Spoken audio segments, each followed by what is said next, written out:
Hi everyone, my name is Adama, and I'm very excited and being part of this series.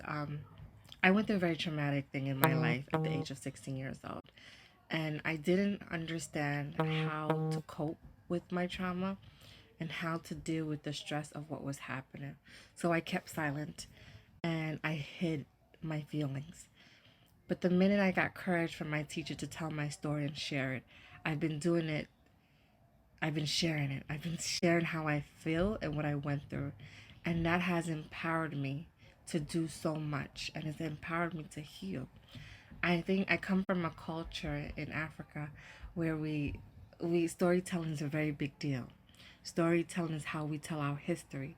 Storytelling is how we teach the young ones or the elders in the community, remind them the struggles that we've been through.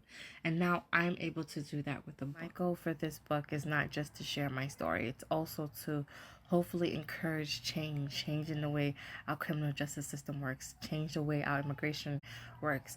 But the only way we can do that is including people like myself who are affected by these systems in the front line to tell you how it can be better managed or better suited for a society that's changing, a country that's changing. So I thank you all for this opportunity, and I truly appreciate being part of this movement. I'm Salvador Gómez-Colón, a teenage changemaker from San Juan, Puerto Rico.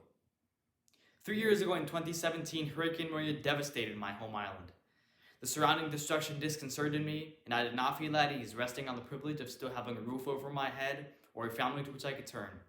I wanted to harness my empathy and give hope to those in despair.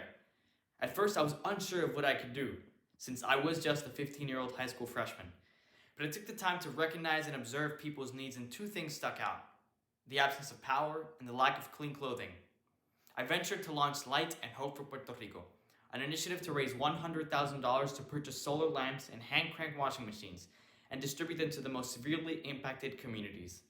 In the end, I nearly doubled my fundraising goal and reached thousands of families across the island. Since then, I've continued my humanitarian efforts and advocacy, sharing my perspective around the world to ensure a more sustainable, cohesive, and inclusive future. I'm thrilled to be a part of W.W. Norton's Eyewitness book series. I'm a firm believer that the best way to secure a better future is to ensure everyone develops empathy and harnesses it for positive change. There's no better way for young people to become empathetic than to hear the stories of others who have experienced extraordinary challenges but who have overcome that adversity. I'm honored by the opportunity of using this book to share the lesson that Light and Hope taught me.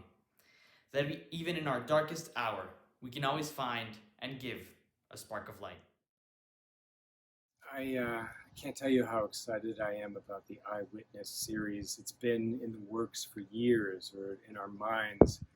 It started when I was teaching high school reading and writing and literature to kids from all over San Francisco. And one of the things I learned was that the narratives that connected most with them were first person eyewitness narratives of especially young people who had experienced human rights crises, uh, to understand a contemporary historical moment, whether it's Islamophobia, whether it's police brutality.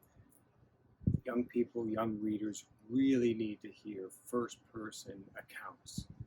And, um, and when they do read them, they are electrified and they become activists and they become completely engaged. And what was abstract becomes very personal.